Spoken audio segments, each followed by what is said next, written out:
Now, look, I'm delighted. We haven't got long, unfortunately, now to be joined by DeRay Mckesson. Lovely to see you again. I'm sorry we've had difficulty with the technicals and the line. It's okay. It's wonderful to have you.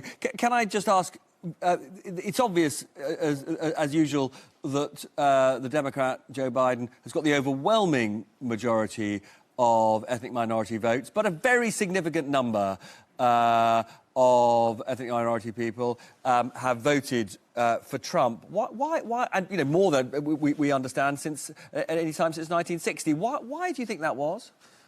Yeah, so I think what we learned is that Black men, Latino men, people of color, men specifically, were more prone to the disinformation campaigns that the Trump administration rolled out.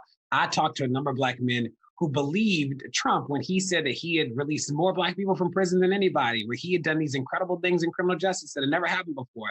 That like the lies actually were sticking. And what we also learned from the pollsters and the focus groups was that Trump's racism actually wasn't a disqualifier, because a lot of Black people were like, most of the white people in government are racist. It was the impact of his racism that actually was a disqualifier, and they didn't know that. They didn't know what he had done. They just knew what he said.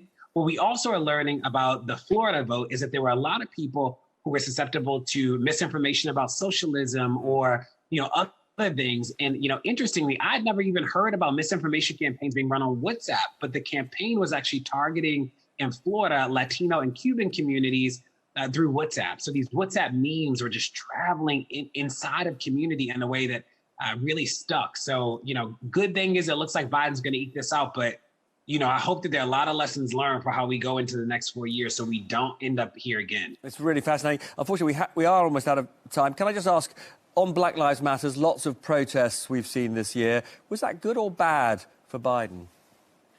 I think that some people, this idea that crime is increasing, I think that was hard for people. Crime actually isn't increasing across the board. There's a subset of crime that is particularly tough. But in general, I think that it animated a lot of people of color. I think that Black women voted overwhelmingly, Black young people voted overwhelmingly for Biden. And I think that this focus on ending racism, ending police violence, helped people understand the power that they do have. And that part of that power manifests in the polls, but it also manifests in other ways, like standing in the street, running for office. And I think that actually helped dramatically down ballots. So we got a lot of good wins in the House.